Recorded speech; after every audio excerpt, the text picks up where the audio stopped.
Good to be with you today. We've missed one another because of weather and events of life, but we're back today and we're happy to be back. We come to the end of the season of Epiphany, that season of light, that season of newness, that season of revelation. And as we end this season, we come to the epiphanal moment of epiphanal moments. That is the Transfiguration. This is Transfiguration Sunday.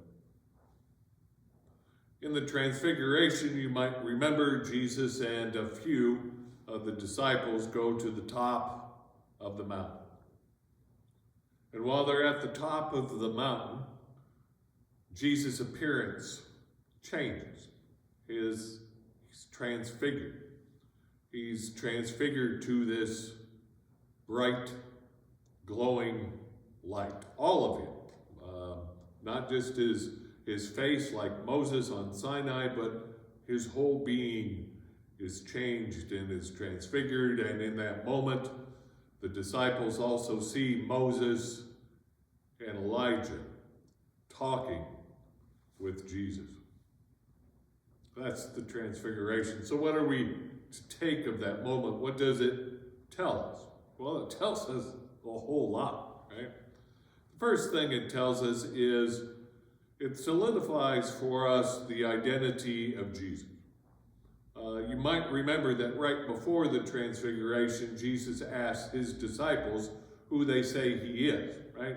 And in this moment, they can see the divine glowing through Jesus. So it solidifies his identity as the divine being. It also solidifies his identity as in a continuation of faithful Israel, right? With his meeting with Moses and Elijah, that Jesus stands in line with the proven prophets of old, that this is a continuation of God's ongoing plan for the world. It also tells us what Jesus' mission is. Because right after the Transfiguration, one needs to return. And they go to the valley, and in that valley, Jesus heals a child. For me, the Transfiguration in the end is about us. And it is about life on earth. We should see more transfigurations in our world. We should see the identity of Christ in one another. We need both the mountain and the valley. See, the Transfiguration did not just happen. It was intentional. Those mountain moments for us also don't just happen, they can be intentional.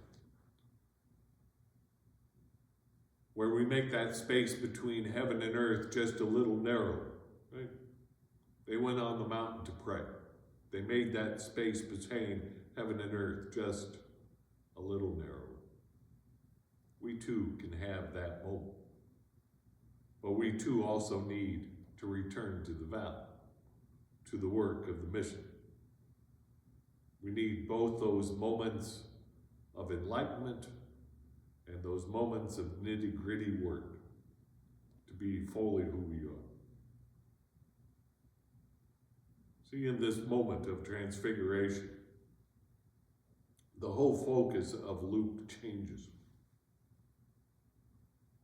The focus now shifts to Jerusalem. It shifts to the end. It shifts to what we will be at the end. So for the meditation for Transfiguration, what mountain moment have you had lately? And is it time for another one to recommit yourself to the work of Christ in this world? We'll see you soon.